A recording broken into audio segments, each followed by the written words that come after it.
Great. So we're right at 8 o'clock. I want to welcome everybody to the webinar. I'm Janet Edmond from Conservation International, and this webinar is brought to you by U.S. Agency for International Development and Africa Biodiversity Collaborative Group. We'll give you a little bit more information on ABCG in a minute, but I just want to mention that this webinar is hosted by our community of practice, which is part of the Freshwater Conservation and WASH Task Group.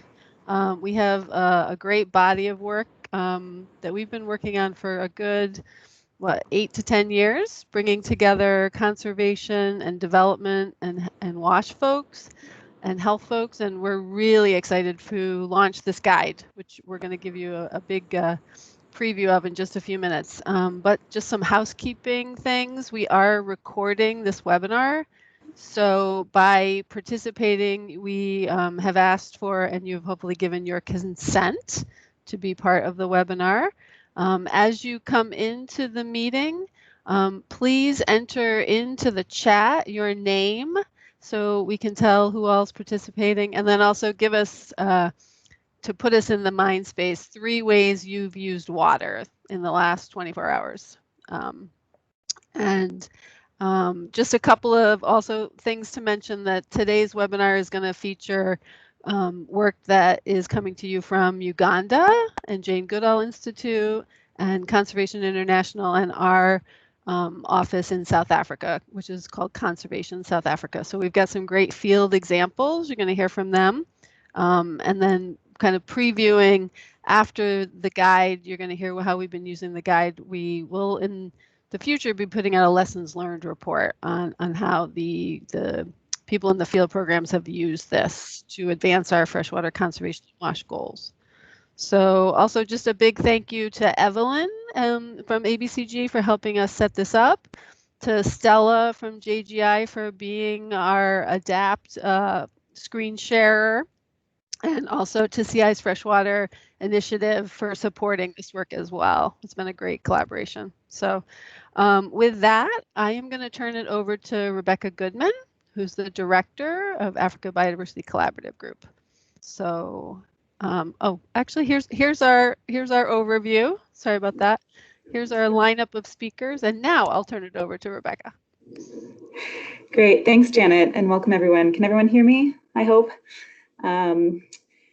Give word if you can't. So I'm going to jump right in. The Africa Biodiversity Collaborative Group is a voluntary coalition of 7 leading international conservation NGOs that seek to increase the collective impact of their conservation actions in sub-Saharan Africa. And you can see them all here. Together with their partner networks, they convene, collaborate, and co-create practical approaches in order to address new and complex conservation challenges that require a united response, thereby influencing conservation practice, informing policy, and integrating biodiversity conservation into international development agendas. Next slide, please. They do this by fostering collaborative and adaptive learning opportunities by providing a platform for sharing experiences, generating and disseminating user-driven knowledge that can be practically applied across contexts in order to help practitioners improve, scale, and replicate by applying lessons that produce tangible results through pilot studies, and then validating knowledge to improve the evidence base. Next slide. ABCG is currently focused on 2 priority thematic areas: conservation planning and global health linkages to biodiversity conservation. And the latter is divided into 2 working groups, PHE, population health and environment, and freshwater conservation and WASH, water sanitation hygiene. You'll hear much more about the second in our talk today. ABCG has been working in these areas since 2012 to advance an integrated vision that builds multi-sectoral partnerships to ensure biodiversity conservation and human well-being outcomes are achieved in tandem. And I'll let Colleen go into much more detail, but before we move on, I want to first thank Colleen, who's ABCG's Freshwater WASH Working Group lead, and Ellen at IRC for their inspiration and vision for this guide. and the teams at Conservation South Africa and JGI for their leadership and pioneering spirits, which have made it a reality. This was really going to be a crucial resource in expanding our success in South Africa and Uganda, and I'm very excited to launch it today, get it out there, and to have your feedback. So thanks again, everyone. I'll hand it back to Janet. Great, Rebecca, thank you so much. That's an excellent introduction to ABCG. And as we go to the next slide, we're going to get the audience involved. Thank you to everyone who has already put in the chat the question that I asked about 3 ways you've used water. I like the lemon sorbet. I want to hear more about that. And I appreciate the washing the car, since my car could use a little wash. But now we're going to ask you guys, if you brought your cell phones, if you can go to www.menti.com, you should be able to pull up a screen and it will ask you to enter the code that you see on the screen, which is 553760 and 7. And we wanted to ask you, like, when we use the word advocacy, it can mean a lot of different things to a lot of different people. So what are 3 words that kind of spring to mind when we say that? And if you can enter them into the prompt that you'll get once you go into Menti, it'll give you 3 options. And if you can put them in there, we should be able to see them come up and create a word cloud. So give you just a couple minutes to do that. Great. Good to see the technology is working. Thank you guys very much. Give everybody a couple minutes to respond.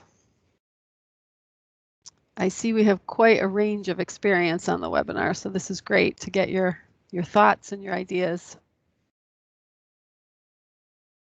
Excellent.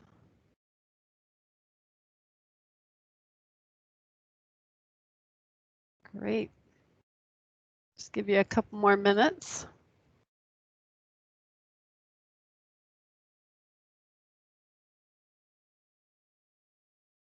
Good job. For you guys just joining, we're doing an audience ask right now.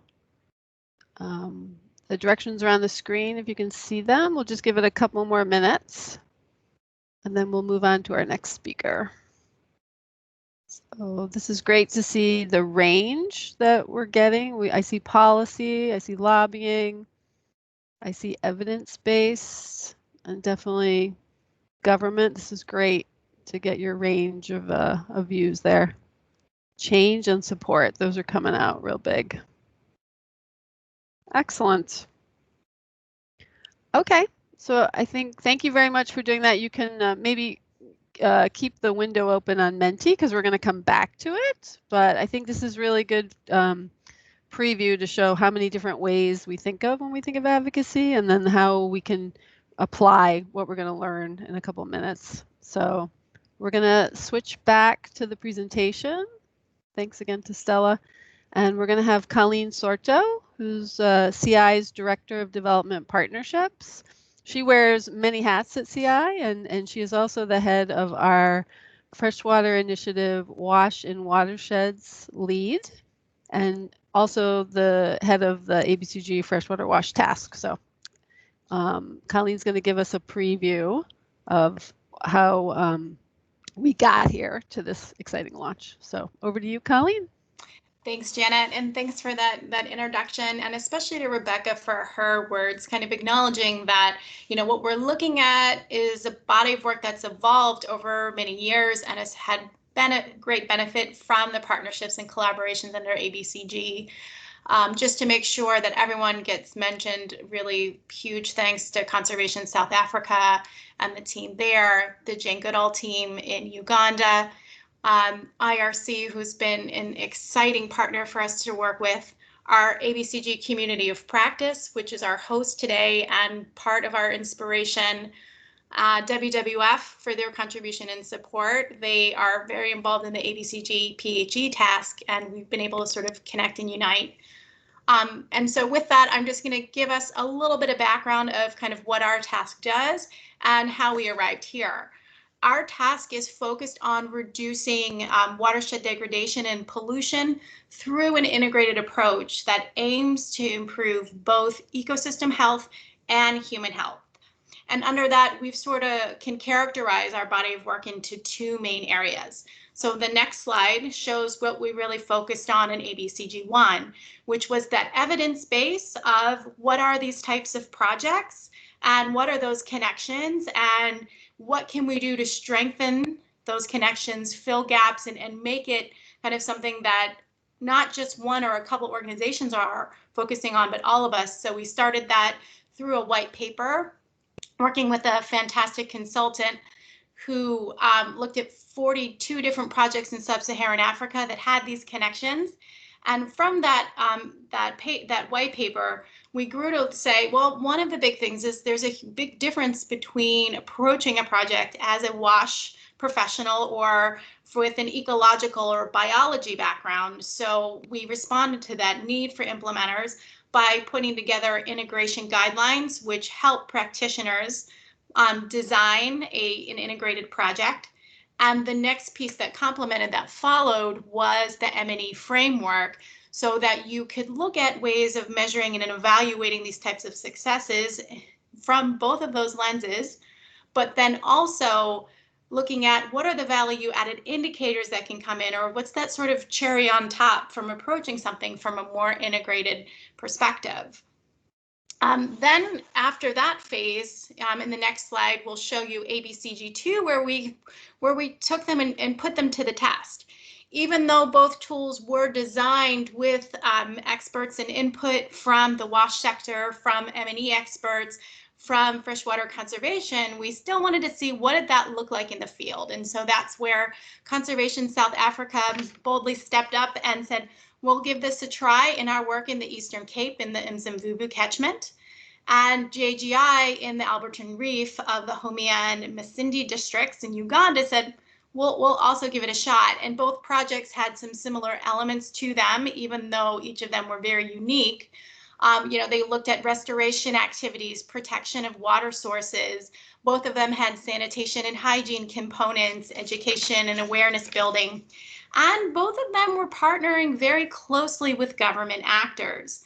And in that phasing with government actors also kind of we're responding to challenges. And, your word cloud sort of touched on some of them, because when it came to supporting awareness and engaging the government, there were a lot of really specific needs those types of partners had.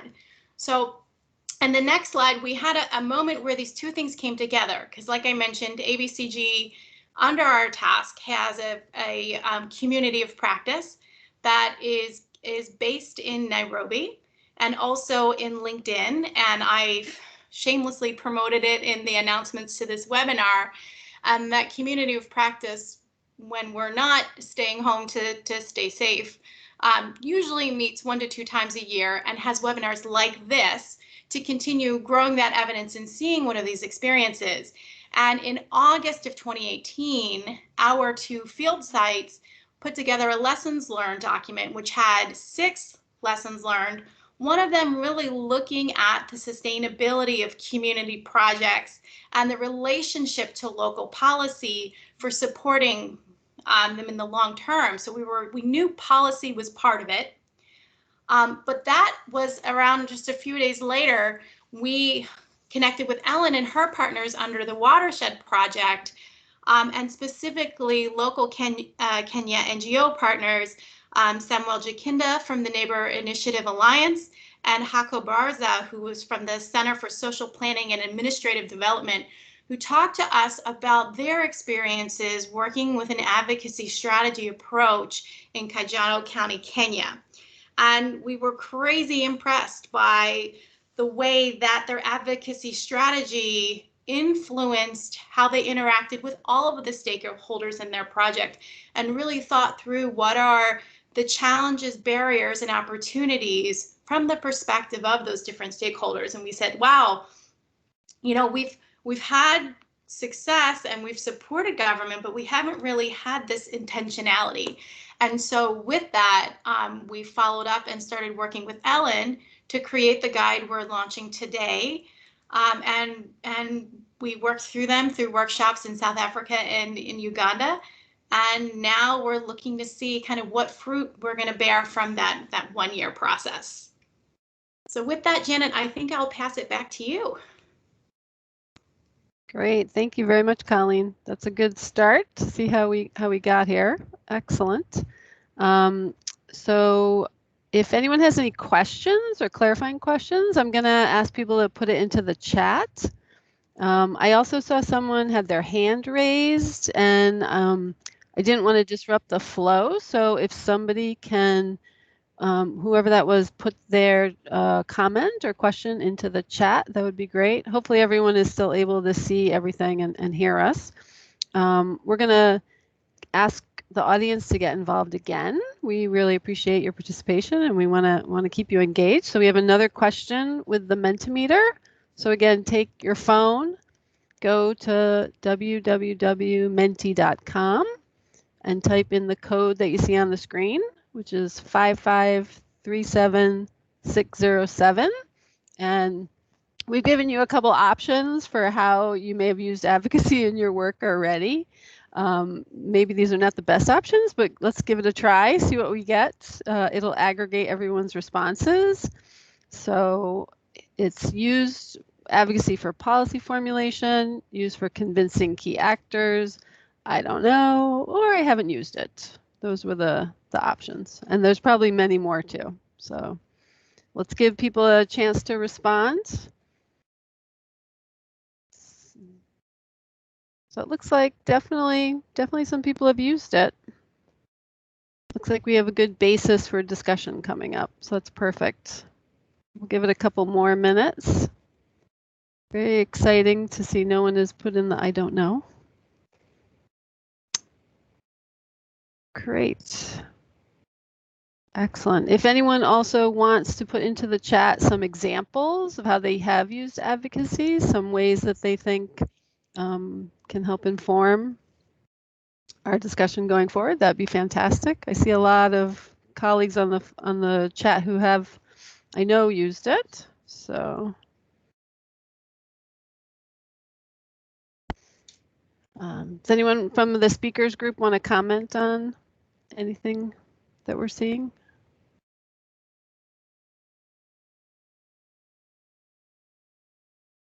I think we're gonna get a preview from our next speaker, Ellen Walter. We're gonna move over to Ellen now. Thank you, Stella, for sharing the slides. So now Ellen, who is with IRC, she's the international advocacy expert and lead for U.S. partnerships. She's going to give us the overview of the guide and how we're going to use it. So over to you. Great, thanks, Janet, and thank you to everyone who's gone before. You've set quite the stage, I think, for introductions to this guide. So what I'm going to be talking about is a bit of an overview of the guide, and there'll be a link at the end of the presentation and sent out afterwards. The guide itself, along with all of the supplemental materials, but then also talk a bit about how to use it and who are the target audiences. Next slide.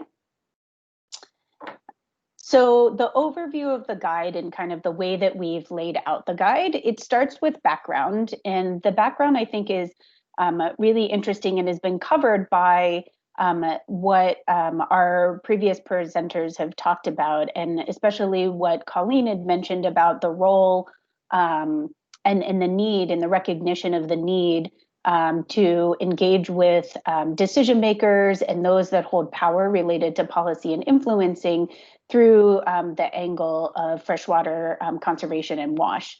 And so the background really talks about that. It talks a little bit about the challenges that are being faced, but also about basically the role of an advocacy response and what does that look like in increasing your impact.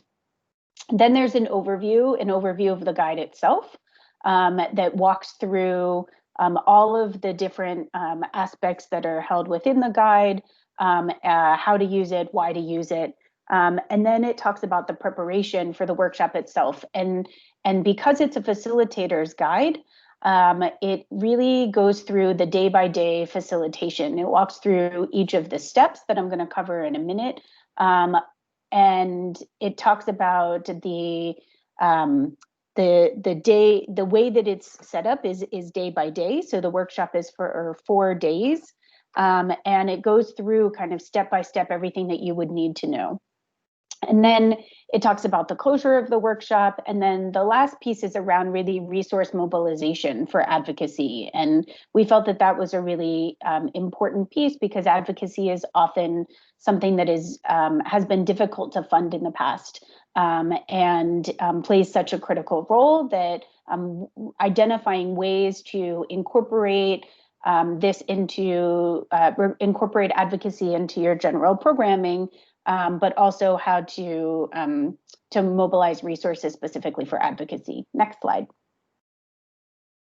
So the structure that we have within that, we've divided out the guide into the different types of activities. So we highlight whether or not it's a presentation of the slides, there's a discussion that'll happen, facilitated discussion between the participants, or some kind of interactive exercise. And I would say majority of the content is these interactive exercises, and advocacy is something that that needs all 3 of these. An advocacy expert or the facilitator can present information, but most of the content and the information really comes from the experiences of the participants.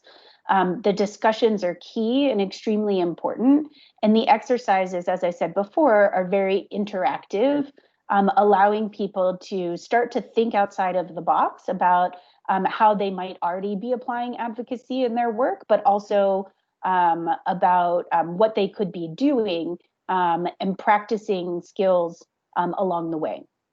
There's a lot of facilitator notes, so those kind of helpful hints and really key pieces that as a facilitator you might want to take into consideration while you're leading this 4-day workshop.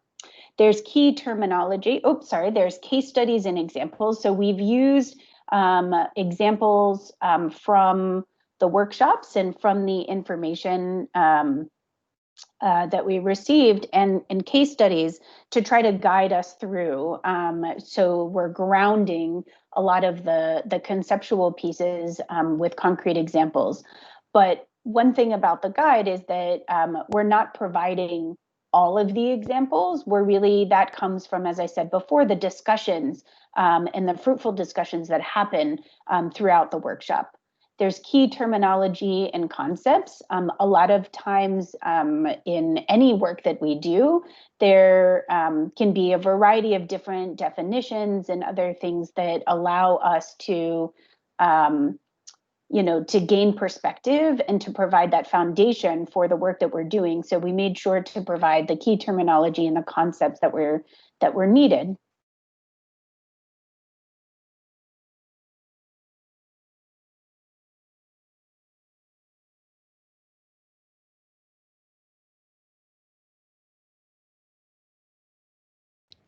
Hi, everyone. Can you hear me?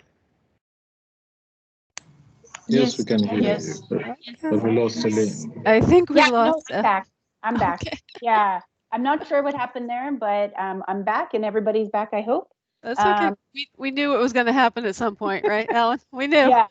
So glad you're back. Yeah. So so there's key terminology and concepts throughout the document, and then there's detailed activities and instructions. So it goes session by session and goes through how do you run the activity, what can you do, and then accompanying that are outlined. So predicting, what is the estimated time? How long did it take us when we tested this to go through each of the activities? The learning objectives for each of the sessions, the materials and what you need to prepare, and any additional resources, so external links or other information. In addition to all of this, there is within the guide a kind of detailed detailed not only overview of the sessions, but really interesting kind of breakout activities that allow for that interactive component. So things like mapping of who are all of the stakeholders and what is the power that they hold. And there are supplemental materials, so workshop presentations, and as well as the not only the guide for the facilitators, but the supplemental materials for participants. Next slide.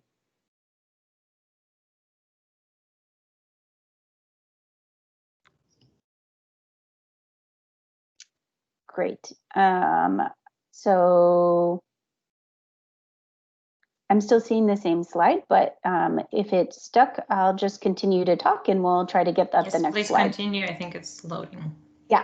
So the next thing that I just wanted to cover is that the way that this has been designed is with highlighting steps that you walk through as part of a roadmap. So an advocacy strategy roadmap that starts at the very beginning, where you're identifying your issue, the root causes, what evidence that you have, all the way through the kind of monitoring and evaluation. So measuring your progress and that adaptive management.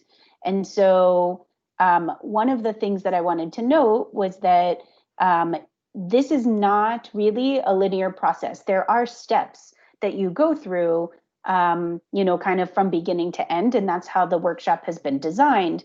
But also you revisit, for example, the goals and objectives throughout the entire process for relevance. When you identify the decision makers or the influencers that you want to target, you want to go back and make sure that those with the power are the ones that are being addressed in what you have as your goals and objectives. So throughout the process, you're kind of circling back and revisiting what has happened along the way.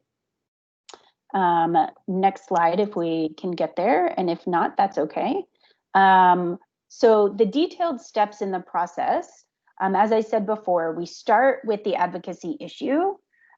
We identify what the root cause is, and some of this might sound very similar to how you might design a particular program, but you start with for this perspective, you want to start with the problem that you want to address, the root causes, and any evidence or information that you already have that demonstrates that this is a problem that will help you within your advocacy. It also helps you to identify where you might have gaps. And what's interesting, what we've pointed out in the guide, is that what you have as programmatic work and what you have as your advocacy work, they're different approaches to achieve the same thing. So when you identify your advocacy issue, you're really identifying the larger problem that you want to address, that you're likely addressing already in some of your work that is programmatic, but that you can enhance and increase your impact on that work by adding an advocacy component. So the two go hand in hand. After you've identified the problem, you turn that into goals and objectives. And it's important that these are advocacy goals and objectives and not, as I said before, those implementation goals and objectives. And we walk through that process. For the third step, we look at who are the decision makers and the influencers. Who has the power to identify and make the change? So in the first two steps, you're really identifying, the what. What is the problem? What is the change that you want to see? The next couple of steps, step 3, 4, and 5 is really about, 3 and 4 are really about the who. So who are those decision makers? Who are those influencers? And what are the obstacles that you might be facing, or the opposition? Who's standing in your way? The next step looks at internally and still focuses on who, but looks at what are the strengths, limitations of individuals in the organizations who are participating in the workshop. So, where can they contribute? Where are their gaps? And then who and how do you partner to be most effective in your advocacy? And we went from the what to the who to now the how. So steps 6 and 7 look at how do you do this? So what are the advocacy approaches and the activities that you can do that support and help you reach your goals and objectives? And then after that, we look at crafting advocacy messages, which is a key piece to the broader picture. Those advocacy messages have to, again, as I was saying before, circle back to, who are those decision makers and what messages are going to be most appropriate for which audience and which target. And the last piece is, as we would hope to see, measuring advocacy progress and adaptive management. So looking at how do we course correct along the way, so that every time that we identify something that's worked really well, we can move to the next step. Or if something isn't working, that we can course correct and not wait for a policy to be implemented kind of going forward. So Stella, if you go to the next slide. I'm not going to go through all of these. I kind of mentioned these before, but I've outlined for people after the fact what we mean with the details in each of the steps. So you can keep going, Stella, through the next slide and the next one. And keep going. And one more. Perfect. So the last thing that I wanted to talk about is just the target, who is the audience for using this manual? So the audience for the manual is practitioners and advocates. It's facilitators and individuals who can and are able to create a supportive policy environment, or that's what they desire, is a supportive policy environment for integrated freshwater conservation and WASH programming. We know that the guide covers the specific steps that I mentioned to engage effectively with decision makers and increase the impact of those programmatic solutions and influencing individuals, organizations, policies, regulations, financing. In addition to the target audience, we went over some of the logistics. I think as with any type of program and as with what's written into the guide is that you want to plan effectively. So there's a lot of logistics that are outlined within the manual that I covered a bit in the beginning about, the preparation that would go into it, what you can do day of, what needs to be done in advance. So there's a lot of logistics around advocacy, but you would do any of this the same way that you would plan for programmatic work. You want to plan for your advocacy and you want to plan for your workshop. The process is laid out in the steps that I just mentioned before. And then I just want to reiterate that there's implementation and there's advocacy, and all of that go hand in hand. So you always want to be using the guide and throughout the process to recognize how the two are linked and how they can build off one another to achieve the most impact. So next slide, and I will leave it at that. So thank you very much. And please type any questions you have in the chat.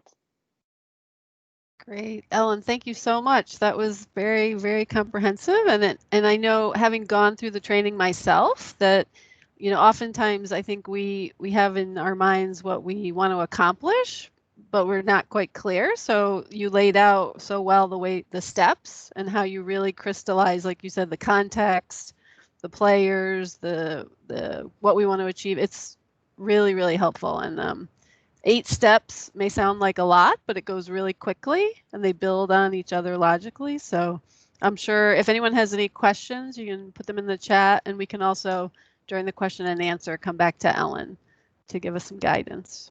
Okay, great. Thank you so much.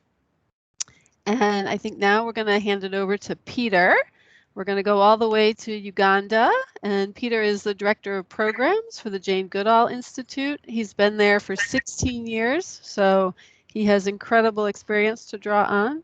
And Peter has usually the best internet of all of us, so we'll hand it over to Peter, and we're so glad to have you here, so take it away. Thank you, Janet.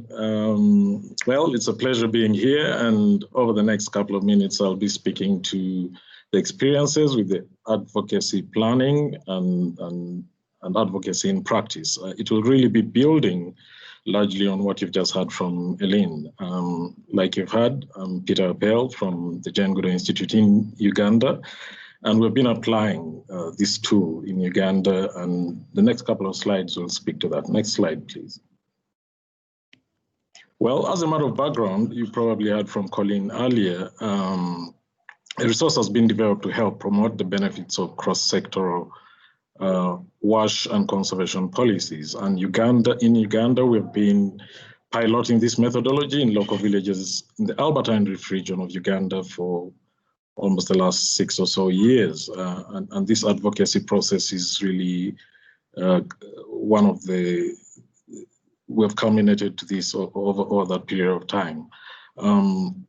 This project is specifically focusing on a theory of change that by linking freshwater conservation and access and wash, we expect to reduce watershed degradation and pollution, and this will help increase the health of watersheds and ecosystems.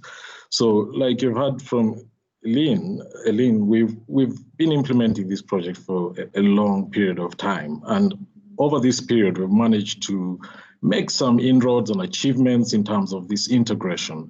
One of the most significant was that we managed to get the local government that we're working with to implement or pass bylaws at sub-county level that speak to the integration of wash and conservation. Unfortunately, there's still a huge lack of integrated planning for freshwater catchment management and conservation. And we thought that through this advocacy process, we would sort of bring forth a more holistic approach by developing a policy or law at the district level to guide multiple actors in freshwater conservation and washing implementation. The key objective here is to try and bring together all players. The way local government in Uganda is structured is like probably elsewhere in the world, where the different departments working on different specific themes or sectors, for example, engineering, water, health.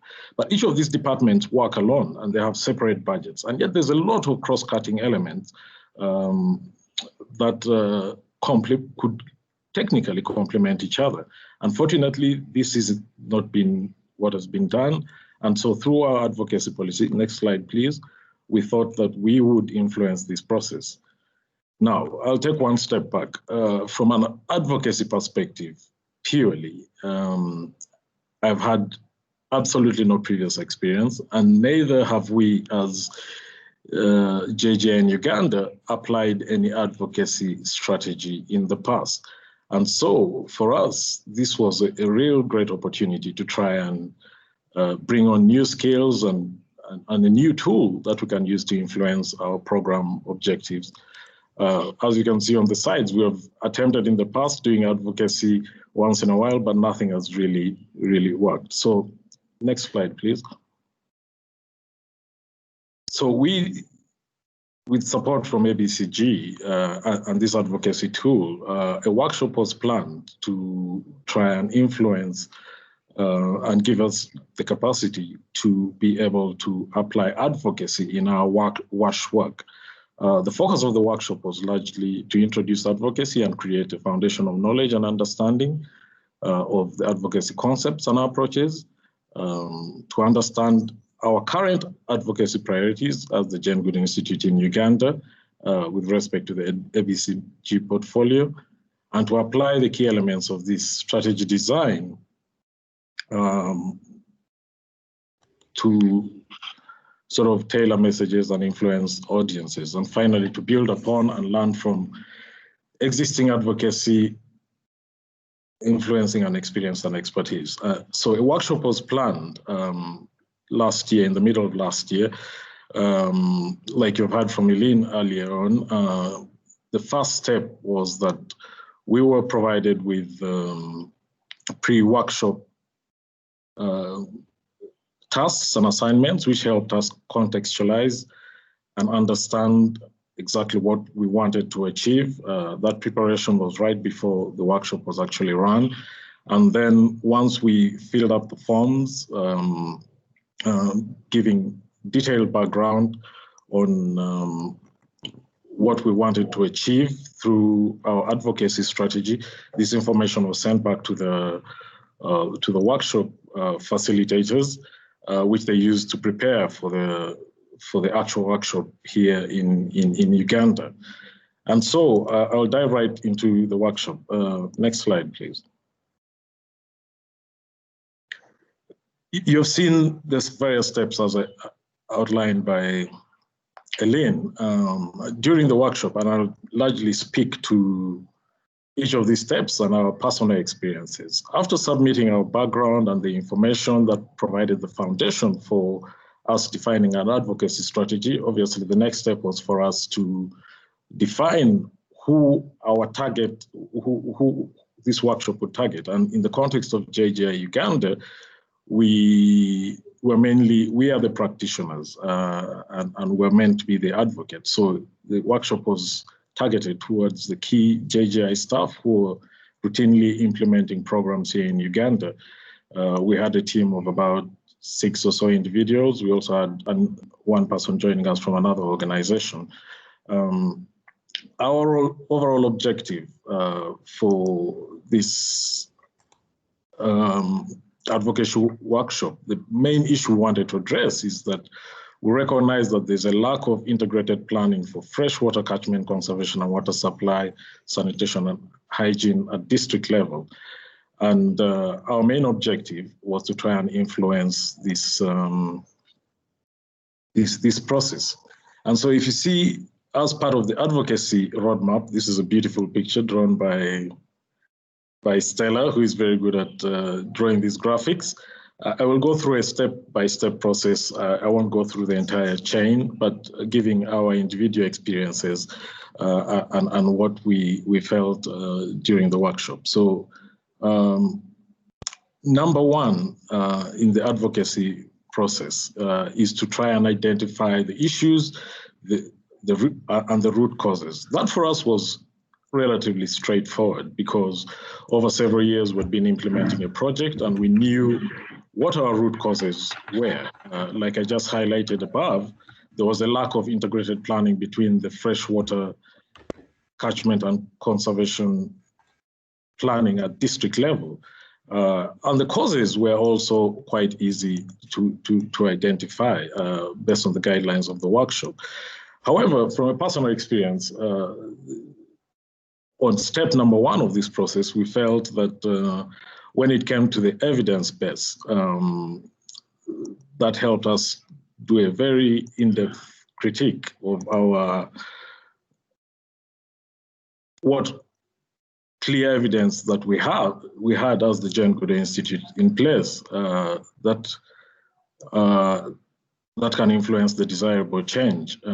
Whereas there are secondary data sources that we could refer to, it really helps fine-tune your mindset in analyzing your capacity internally in terms of what do we have in place that supports this theory.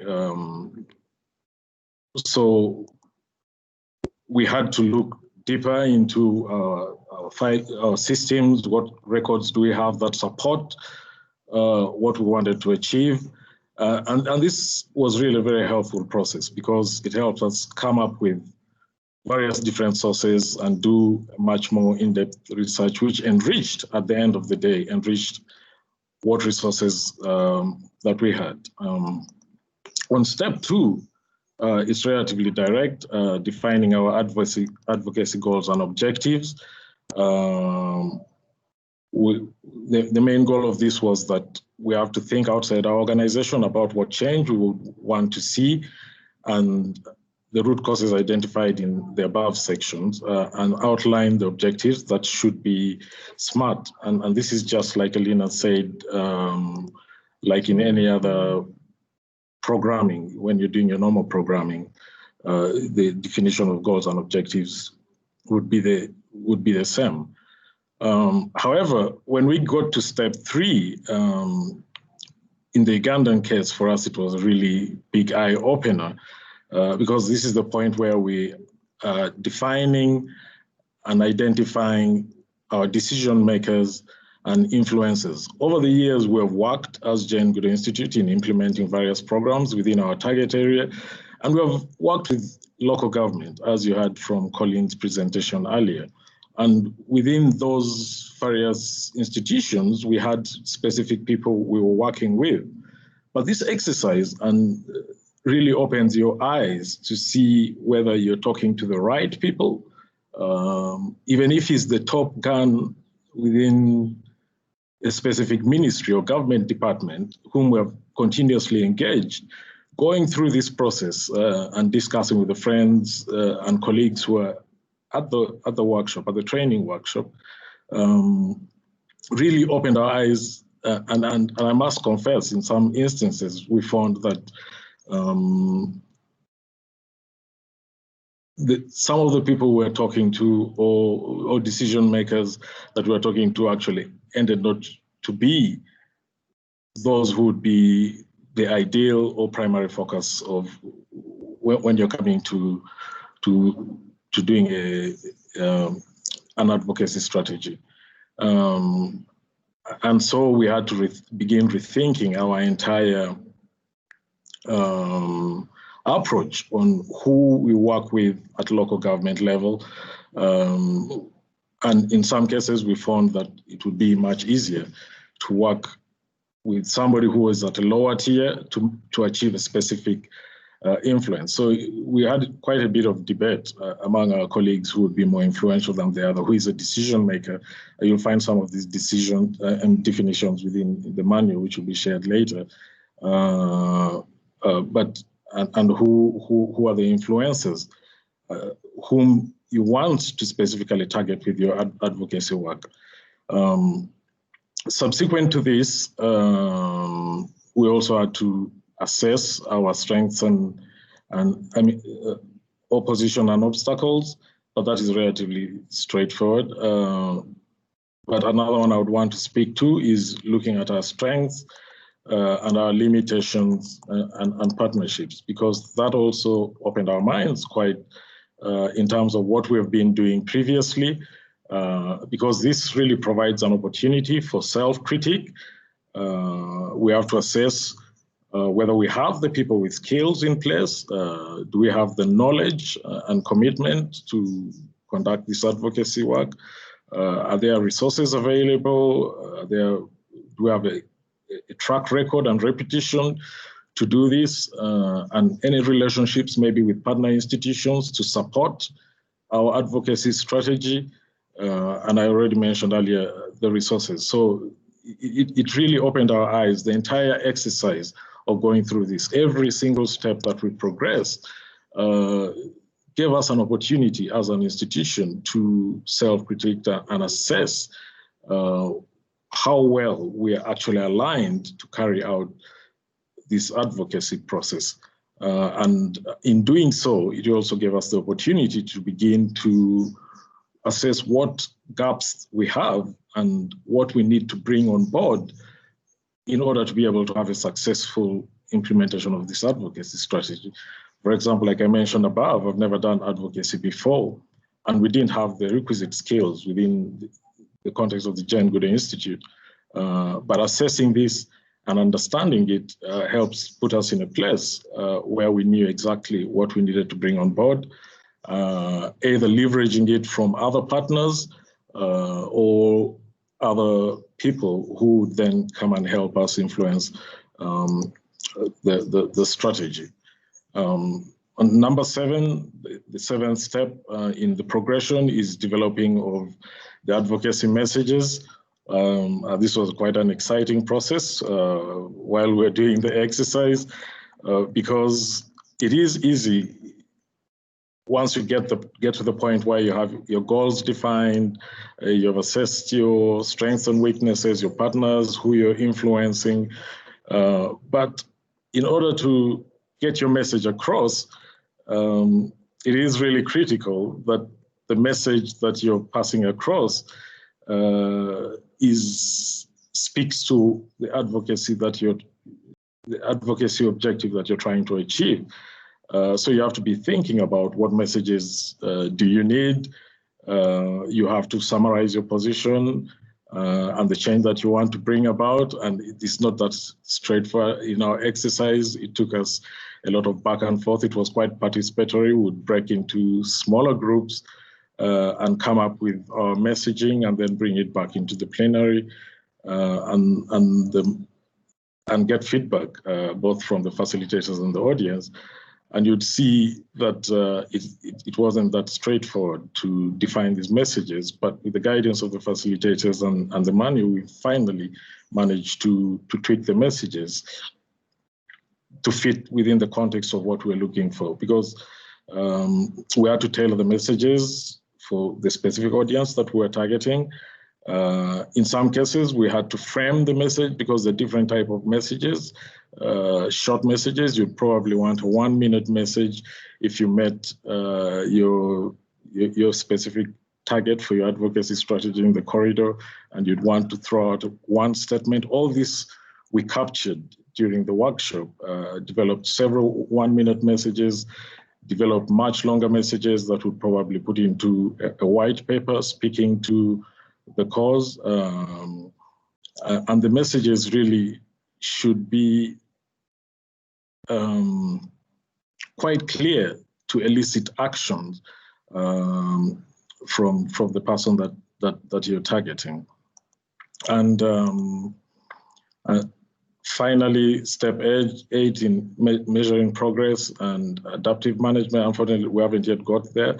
This next slide, please. This process is still underway. We are still doing implementation, and whereas monitoring is continuing, we will get to that stage finally. But from our perspective, the key elements and the lessons we'll take from this advocacy training and the tools is that the training itself was quite interactive. Like I mentioned, there was frequent use of group discussions, group work, role play, and brainstorming exercises that brought us together as a team. Not so often do you have that opportunity to come as a team and brainstorm on some of these issues.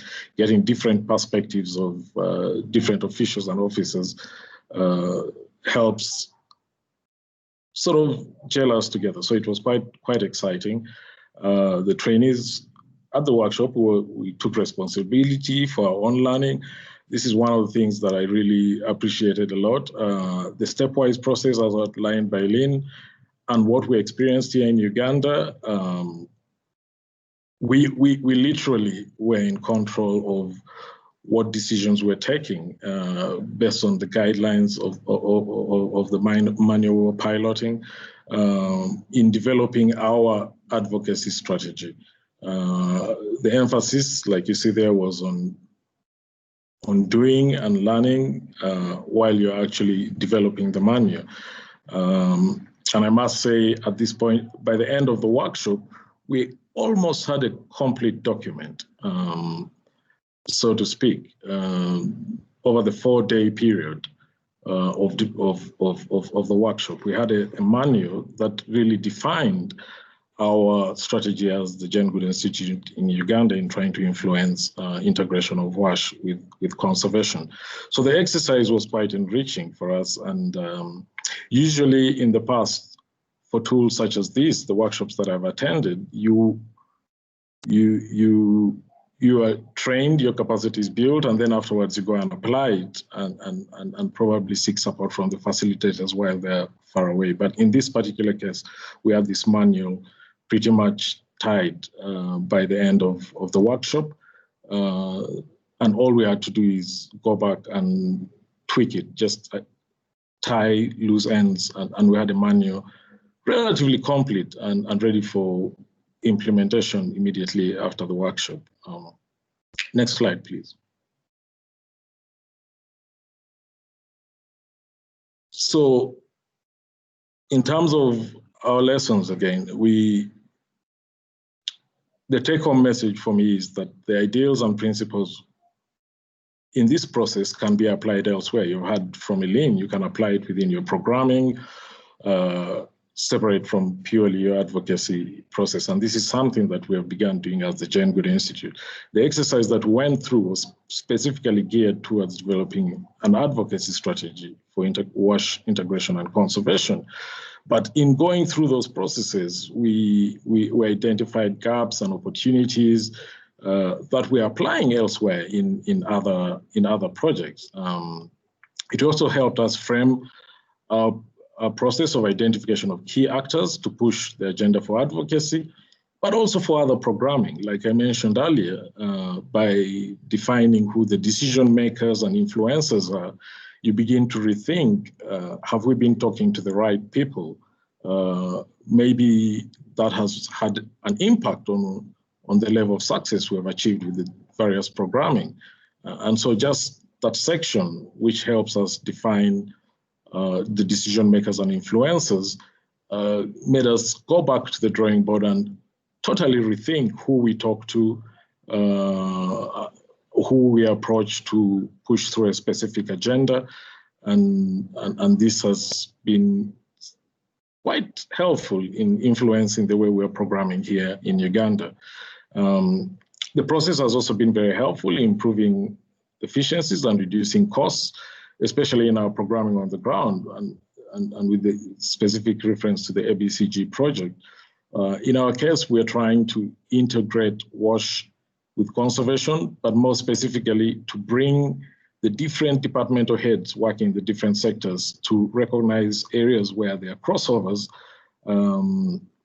and try and magnify these areas so that they can get more mileage. And in just doing that, you create much greater efficiency. And in terms of cost reductions also, whenever we went out to the field to try and do our implementation, especially when you're working with government, there's a series of meetings that are often put in place to try and influence them to achieve a specific objective. But with this analysis of who the decision makers and influencers are, we find that we have gotten to a point where we know who to talk to, so we do not need so many meetings anymore. We largely have very specific targeted individuals who, at the end of the day, helps us achieve our objectives. And like I said, the workshop process was sort of a turnkey process. We completed the strategy by the end of the workshop. So next slide, please. Yeah, so that is our experience from Uganda. Right now we are applying the strategy. We are at the point where we are trying to push through a district ordinance for this to happen. Further information in this regard will be shared once the project has come to its end. But we're very grateful and quite appreciative of this process. It has had definitely significant impact on how we program, and there's quite a bit of lessons that we've learned in terms of advocacy. So that blank page up there has something written on it right now. Thank you. Great. Thank you, Peter, so much. It was really nice to have Ellen set up the process and then to show how you guys did it, you know, in practice, and how you went from identifying the problem, which was the gap in the freshwater wash district planning, and then how you worked through all those steps and obviously had a lot of creative energy and voices that you brought into that conversation, right? I heard you say exciting a couple times, which I'm sure meant there was a lot of passion around those issues. And good to see how you're doing, you know, that trying to go for that district ordinance. It's a really very practical example for us, and we can see we're already getting lots of questions. This actually might be a good time before we go to the next audience question to pick up what Josh from TNC just asked. You know, if you were to do this exercise just for a conservation problem, how would it be different than what you've just done, which is bringing the multi-sectoral freshwater wash together? Do you have any ideas on that, or I'll open it up to Colleen or Ellen too? Like, how do you see it being different? What do we have to take into consideration? I think the stepwise process would pretty much be the same, because the steps are quite clear and the definitions and guidelines are quite clear on exactly what each step entails. You'd still start with defining your problem and the root causes, and then you build on from there. So I do not see any significant difference. We would pretty much apply it exactly the same way. The only difference here in regard to this question, in our case, we're working with multiple stakeholders from different sectors and trying to bring them together under one umbrella for action. If you're focusing only on conservation, I just think the biggest difference would be the number of players would be different. You'd be largely probably just focusing on conservation-related stakeholders and not bringing other sectors such as agriculture, engineering, health under one umbrella. That's my thought. I hope that sheds light on the question. Yeah, no, absolutely, definitely. And I see there's lots of interest in learning your lessons, like sharing those lessons that you showed us at the end. So this will be really good, you know, once we compile the lessons learned report, to also share results of this process. So that's great. Thank you so much. That was really exciting. And as we put in the chat, please continue to put your questions and comments in there for Peter and all the speakers. I think we're going to do another audience ask. This is Janet, our last. sorry. Ellen and I, we both want to add to Peter's. Oh, yeah, no, I'm sorry. Yeah, we just wanted to add to Peter's. Yeah, Colleen, do you want to go first? Only because I'd like to demonstrate how much I've learned through working with Ellen, because when she created the guide with us, she said, I don't want to just come and lead you through an advocacy process. I want you and your organizations to learn how to become strategy designers. And so I just to say I was lucky enough to be with the very smart team of ladies and gentlemen in South Africa who worked through their strategy. And I would say the process is similar, but the map itself, the strategy produced, is much more complex when you're looking at integrated issues, because it's not just about talking to different audiences, but who those audiences are, what part of your message is going to appeal to them, customizing those messages, figuring out when you need to unite them again, as well as thinking about the financing behind it as well. Because like Peter said, it's multiple parts and partners, as well as then, you know, the levers that are connected to resources aren't always as directly mapped out as it would be sort of within the kind of structure of the government partners you're working with. Great. Ellen, were you going to add to? Yeah, I mean, I think in the process, building off of what Peter and Colleen said, that each step of the process, it gets more complicated because you're dealing with two different or multiple different sectors in the process. And so where the power lies, you know, who holds that power? So for a concrete example, when we did our power mapping, we identified all of the different types of stakeholders and, you know, where their power lies, but we divided them out from the different perspectives of the issues. So maybe some of them were WASH, some of them were, conservation or, other related issues. And then we saw where there's overlap. So were there people within the same ministry, or were there, different people that needed to be targeted, and how, if your objective combines the two. So it's something, it's finding those spaces for overlap that allows you to then identify who are the people that you need to address for overlap. So it's around the people, it's around identification of the issues, where you're bringing those things together as opposed to a single issue. But as Peter said in the beginning, the process for, advocacy strategy development can be applied in anything that you're doing. And so, but the perspective of the guide itself is through these linkages. So it talks about, how to do this more effectively when you're coming from the different perspectives. Thanks. Great, thank you. That was really, really good. I'm sorry I didn't call on you guys right away, but that's excellent additions. Great. Okay, we're gonna turn it over to our last audience ask, and we're gonna ask you guys to go back to the www.menti.com.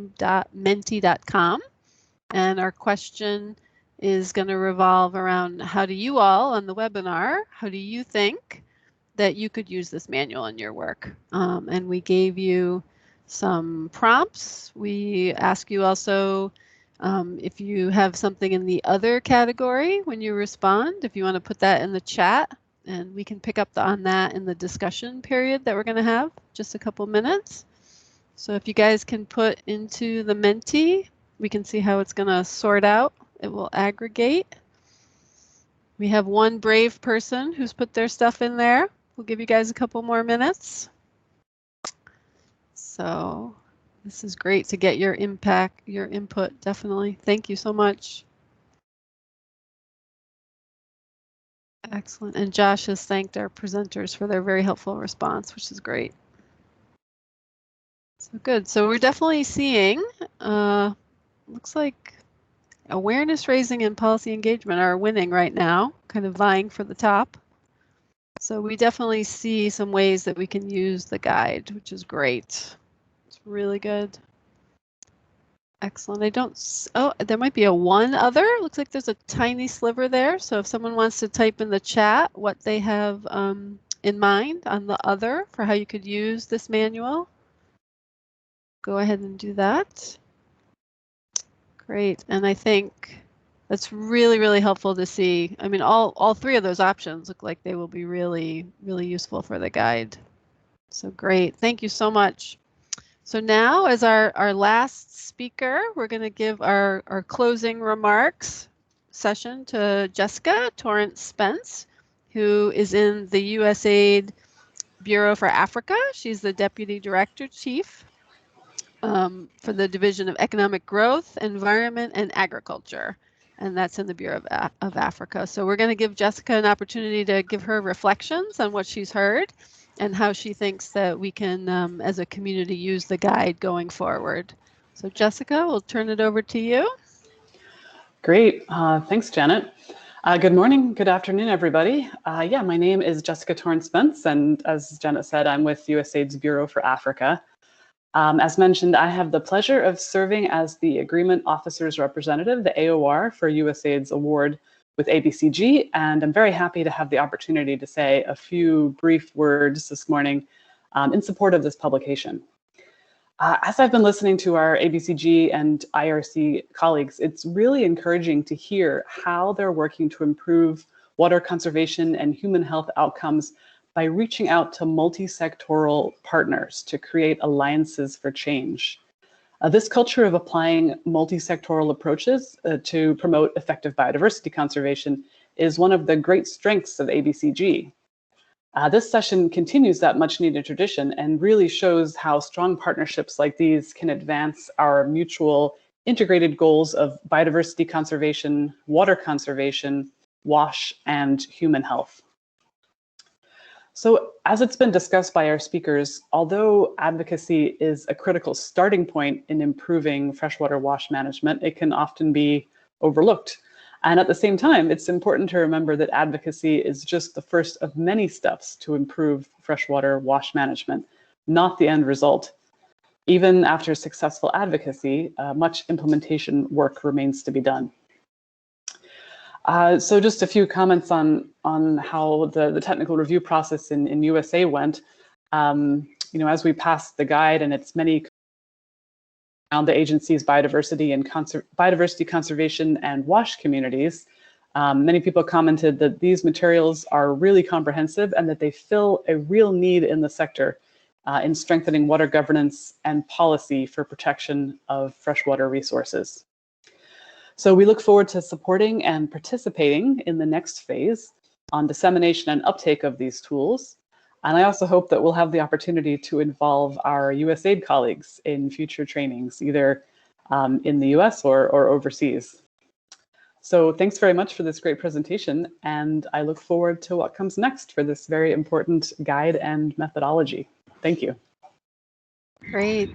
Thank you, Jessica, very much. And I know looking at our kind of overall ABCG expected outcomes, the uptake of the tool and the use by partners is really something that we're striving for. So we're glad to see that the webinar has attracted a lot of people from a lot of different parts of Africa. I've seen some Uganda, Ethiopia, South Africa. I've seen lots of different participation. So this is really, really helping us achieve our overall ABCG goals as well, which is fantastic. Great. So we are now going to open it up for questions. If you all want to raise your hand, that would be really helpful. If you want to offer some ideas for how we can move forward with the guide, any questions, unpacking some of the things that the speakers have said. We really welcome your input and your questions, and we have some time for discussion. So let's see what we get.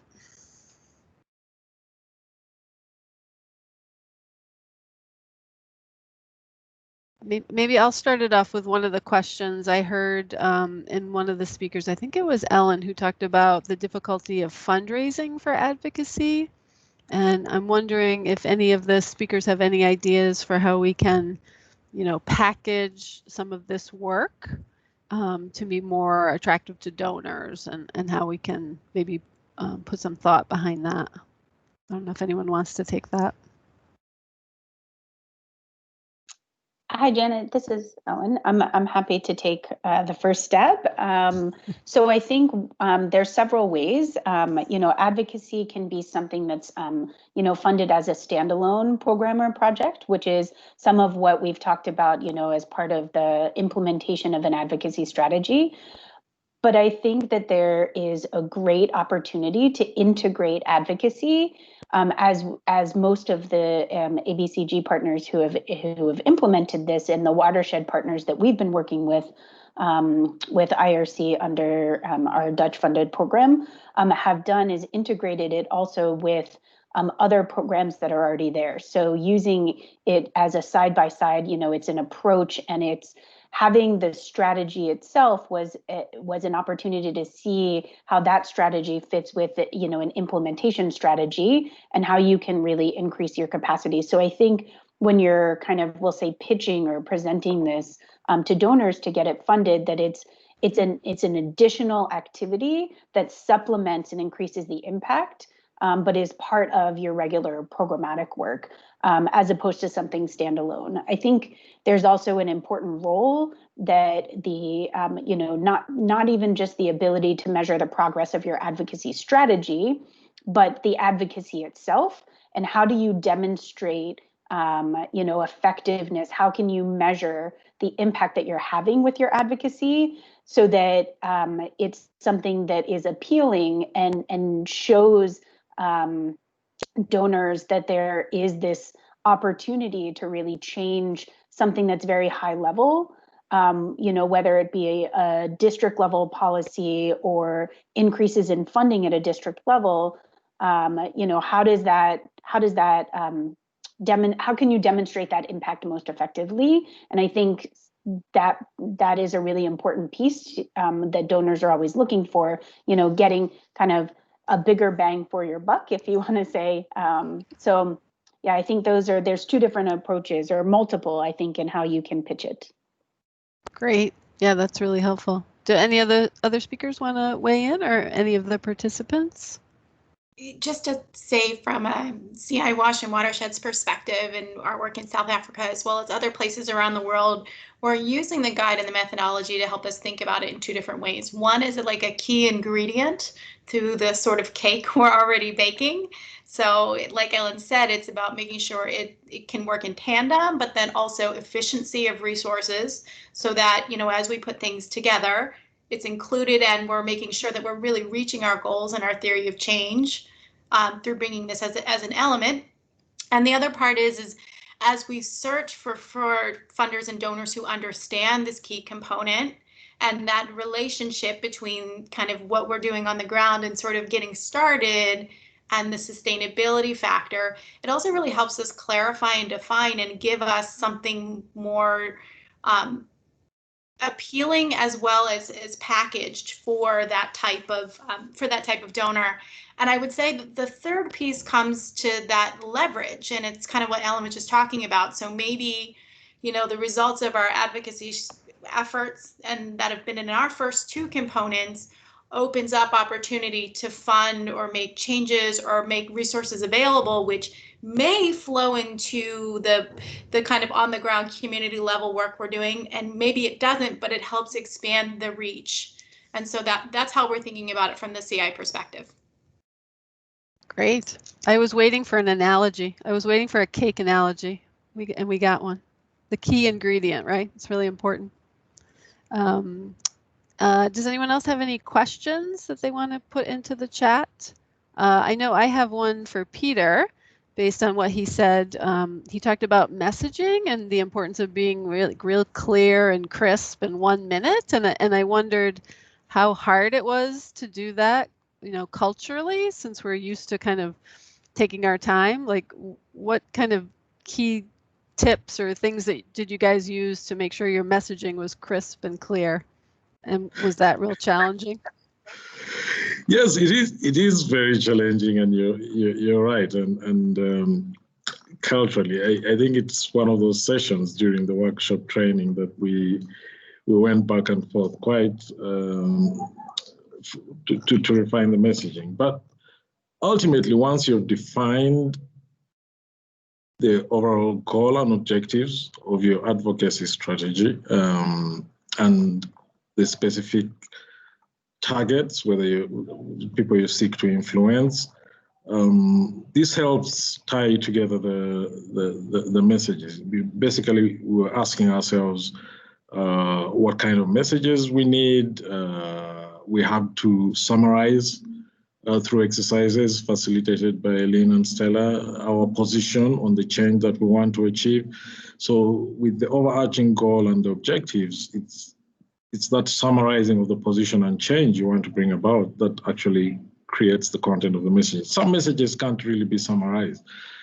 That we found in our specific experience, we had some messages that we had to tie short, quick messaging, but in some instances, we elected to go for the route where we are going to put this more into a 1 or 2 pager. It also depends on your audience. Some audiences you can't just approach and have that 1 minute opportunity, and you may have to write or present at a workshop or something like that. So it really depends on the message that you are trying to define. But it's actually tied to the decision maker that you're targeting, and the kind of how you want to put forth this message.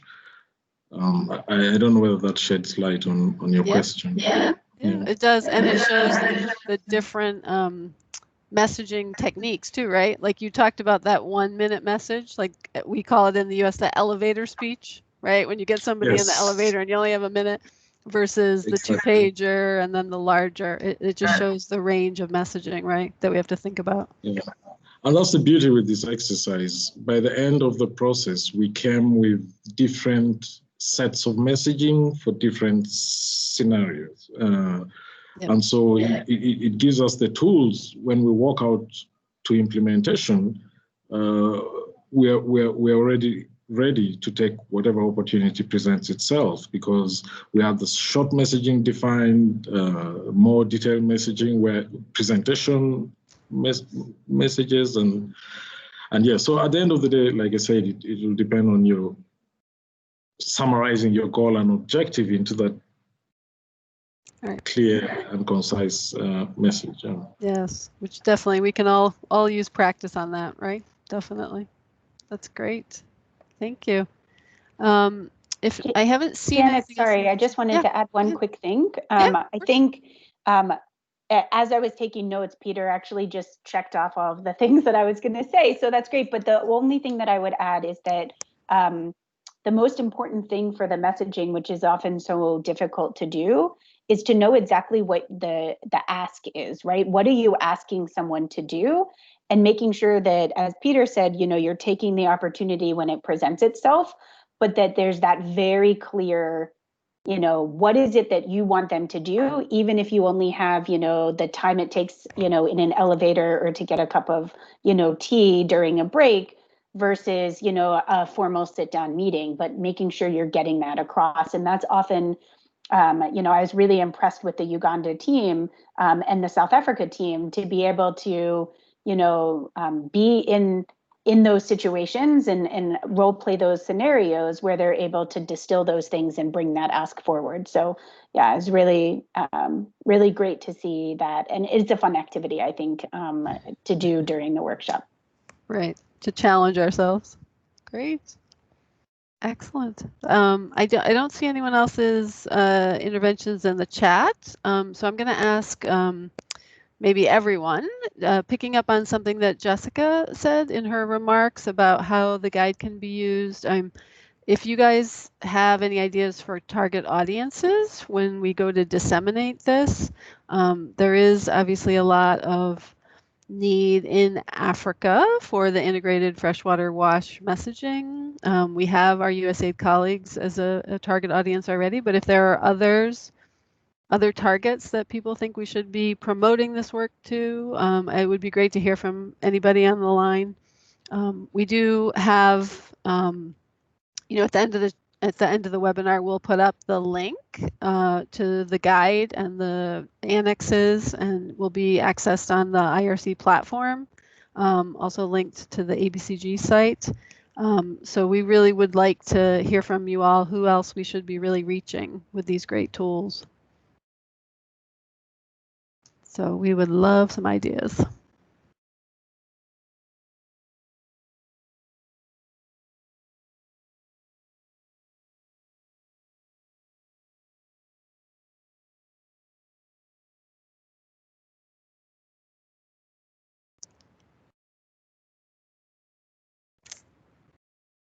So we definitely have a kudo on the webinar and a need to get to the site. So we will post it, I believe, pretty soon, right? We're going to put the link up.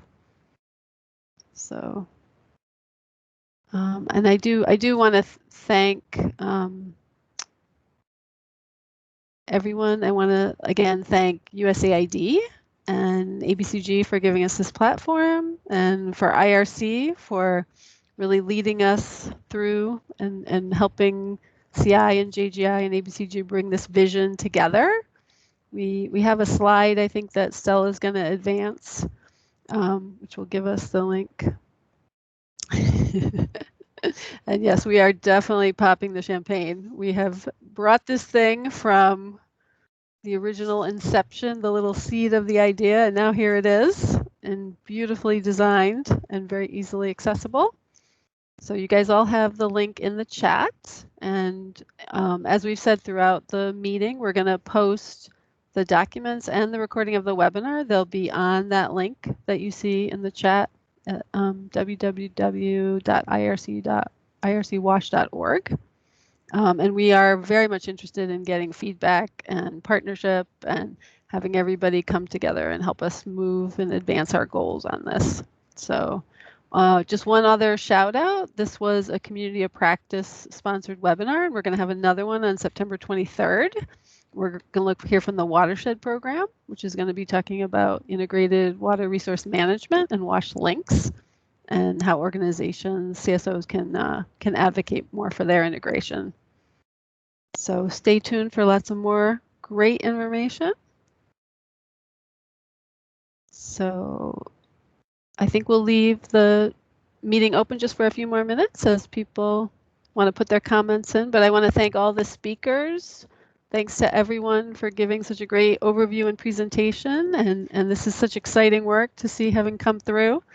And thank you again to Stella for orchestrating behind the scenes, and for Evelyn to help us set up.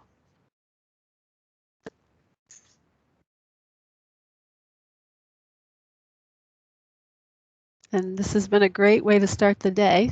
So I hope you guys all are as excited as I am.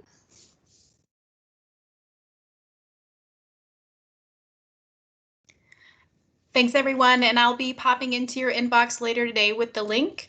So if you don't have it or you can't grab it easily, we will be delivering it to you. Another reminder about the community of practice, so you can join us in September.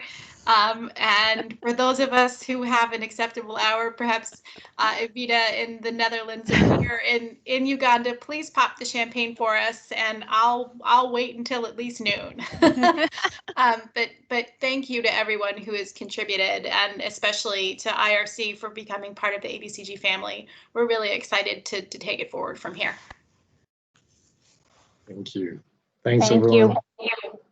Yeah, we're happy to join the family. Thank you. Thank you, everyone. Thank you. Thank you. Thanks, everyone.